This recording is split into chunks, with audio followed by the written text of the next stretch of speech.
Hey everyone, what's going on? I'm currently sitting at my tiny home, which is why you can tell I have a very different background than I typically do.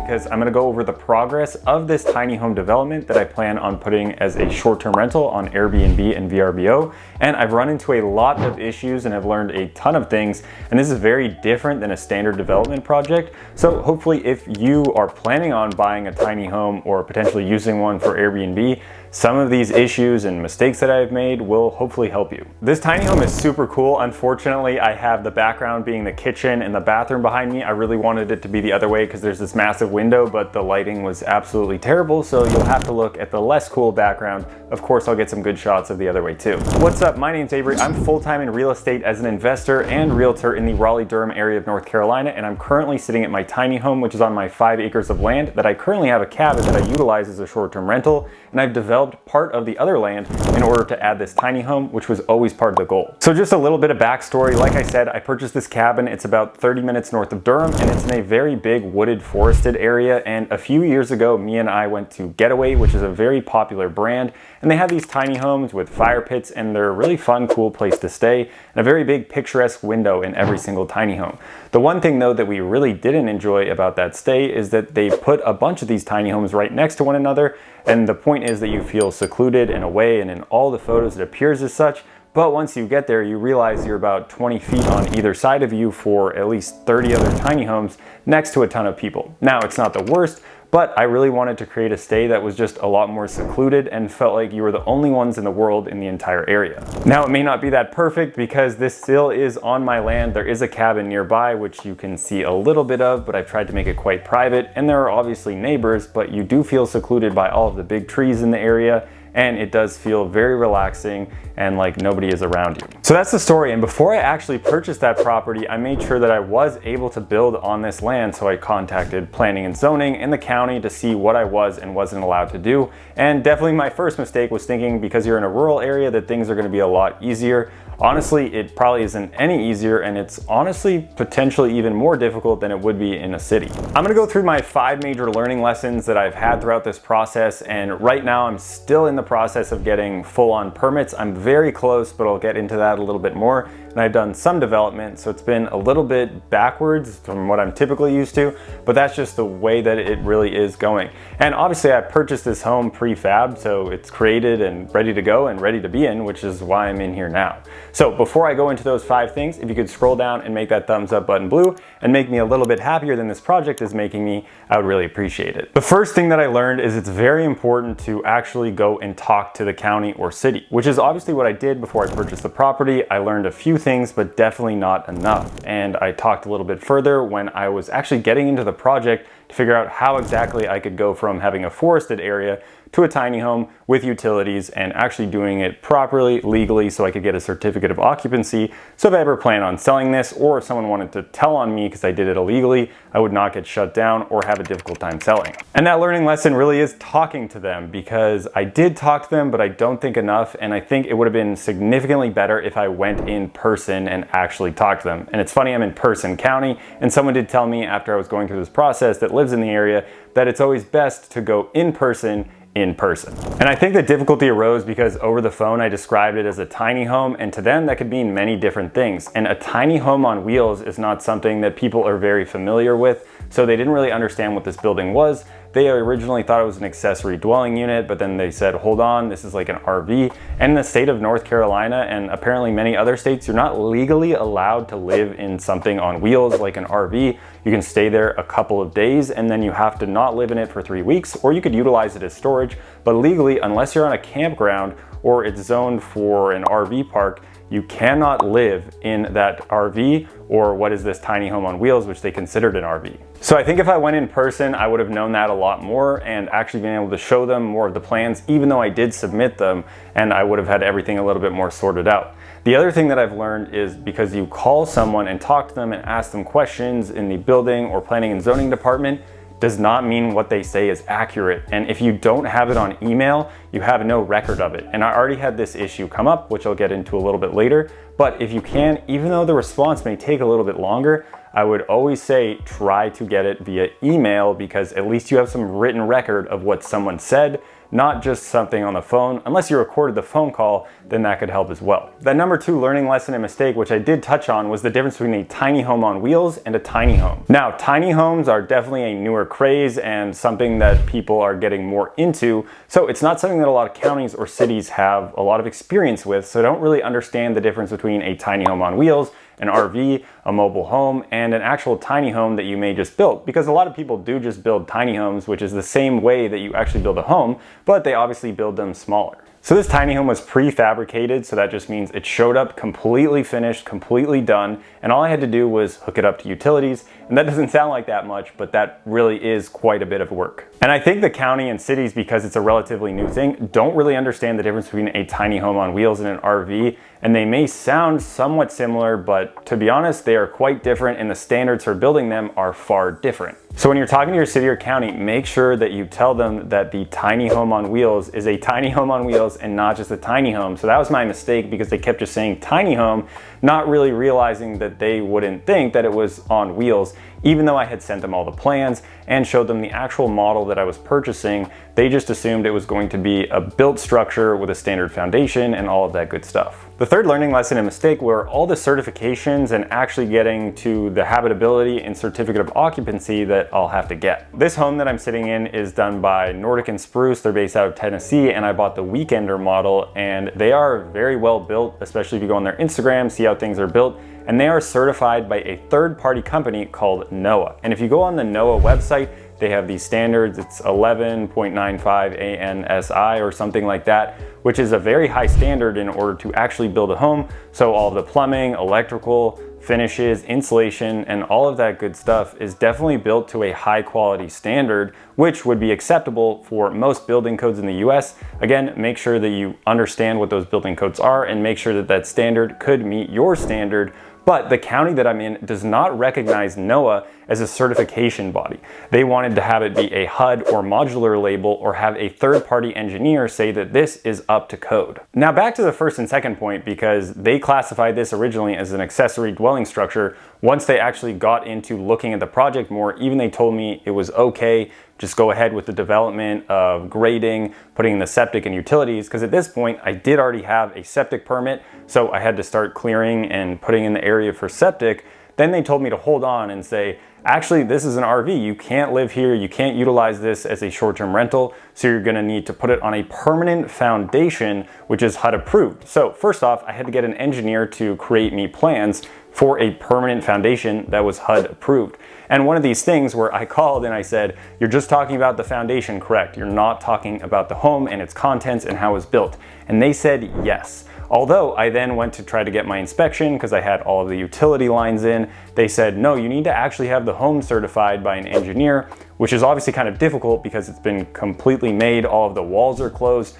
But luckily with that NOAA standard, the way they do it, it's all videoed. So I was able to take all of those videos from the entire stages of the build process, the trailer, when they put up the framing, insulation, all of the utility lines, electrical and plumbing, and that engineer was able to look at it and give me a letter. And so that's what I had to do. I had to reach out to an engineer. Luckily, I knew a few who would be able to do this for me, and they had to watch those videos and actually certify the specific building that I'm in.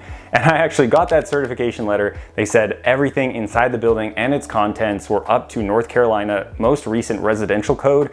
But because it didn't say anything about the plumbing or electrical, it just said all of the contents inside of it, they need me to update that letter. So far I'm pretty close to actually having it approved, but you can just see how nitpicky they are and how annoying the process can be. And I had to pay an engineer $1,000 just to give me a three sentence actual piece of paper to say that this home is up to standard. The other certification that I missed out on was because I developed some of the land. And now I developed some of the land, put a driveway in and a septic area, based on the permit that I got approved from the county. Now, the person who administers the septic permit is different than the planning and zoning and building department. It's called the environmental department. So because of how the environmental department came here and told me where I could put all of the septic, that's based on how I actually developed the land. Although because I am in a stormwater area. The city of Raleigh, even though it's over an hour away, you cannot disturb more than half an acre of your land without getting a secondary engineer report that says that the runoff won't be greater than a certain amount. So this is something else that I didn't know and they didn't tell me, but I had already done the development of the land. At least I hadn't done too much, so I am still within the bounds. Although once I'm actually done the project, they have to do a full-on survey to see if what was on paper was actually accurate with what happened at the end of the project. And if I actually went over that allowed amount, I would have had to build a catch basin pond, which would have cost about $15,000 plus another few $1,000s to actually pay an engineer to write up those plans. So one, land development is kind of difficult. If you're actually getting a tiny home, you have to be able to run all the utilities in, get electrical, water line, and you have to get the plumbing to go off into a septic area. So I thought I had 5 acres of land. This is massive. I can put a septic tank absolutely anywhere. Maybe I can tie into my existing septic tank.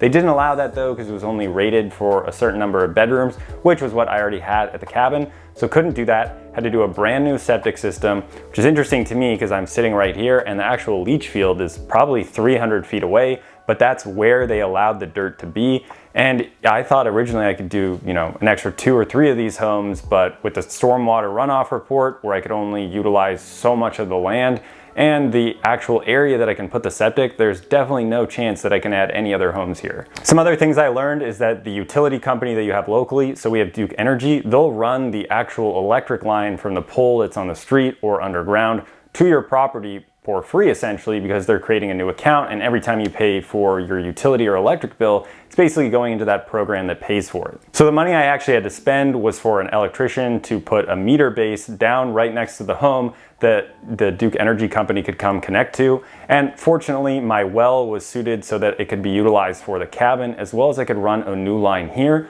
Although I did have to get another pressure tank, which is necessary in my opinion, because then the pressure would be really low for the cabin and for here. So adding another pressure tank just made the water run a lot better for both properties. And the other funny, annoying thing that I ran into is the person who did the septic and driveway was a septic and grading contractor. So I was saying, that's great. I can do one thing, kill 2 birds with 1 stone, don't have to use multiple contractors. So I always prefer that.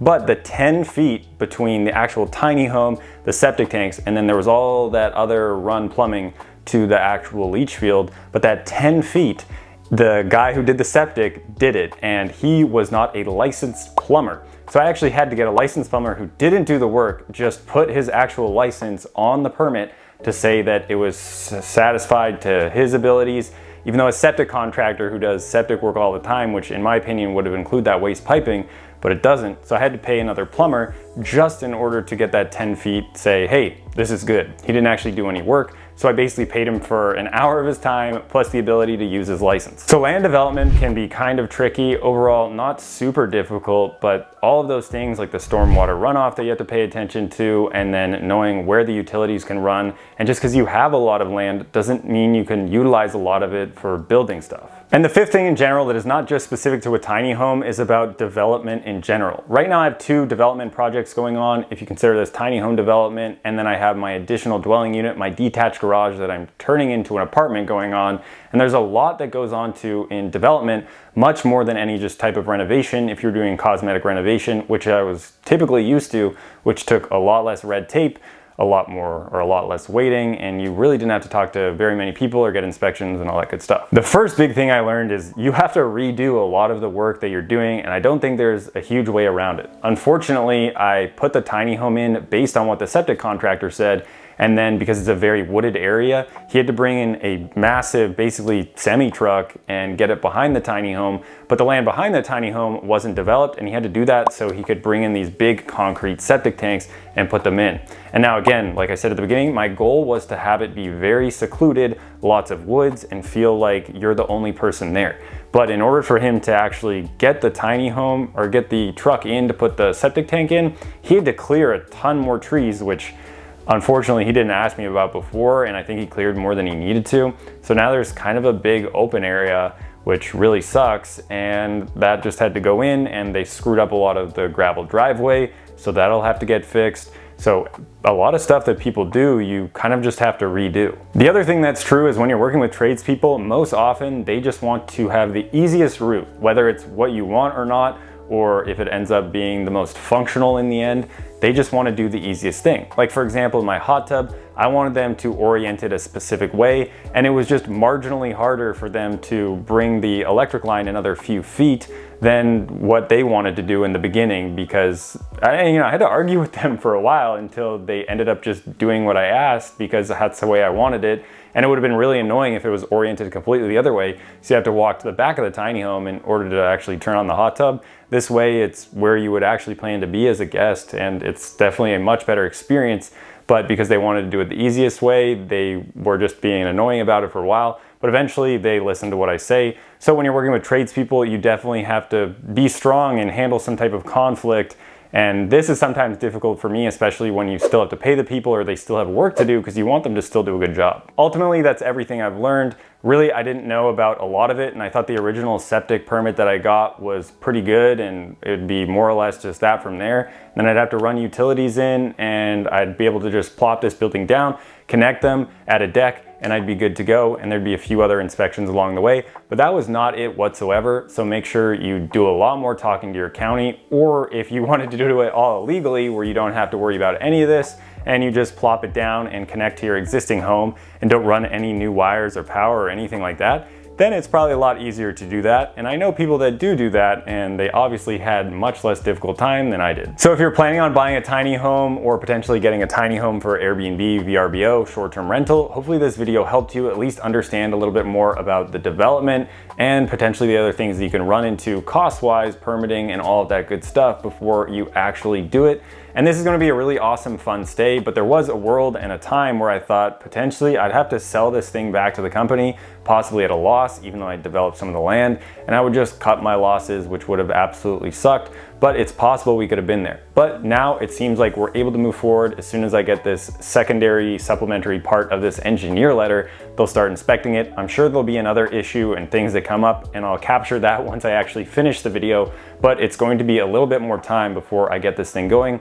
Right now I have it on the piers and footings are set in, and I also have the deck footing and the actual exterior of the deck, but not all the boards.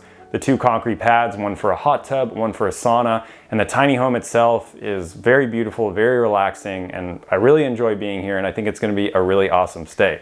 So if this video was useful and you wanna learn more about real estate investing or being a realtor, definitely go ahead and scroll down and subscribe, and also like that button if you haven't done so already. So thanks again for watching, and more wealth is coming your way.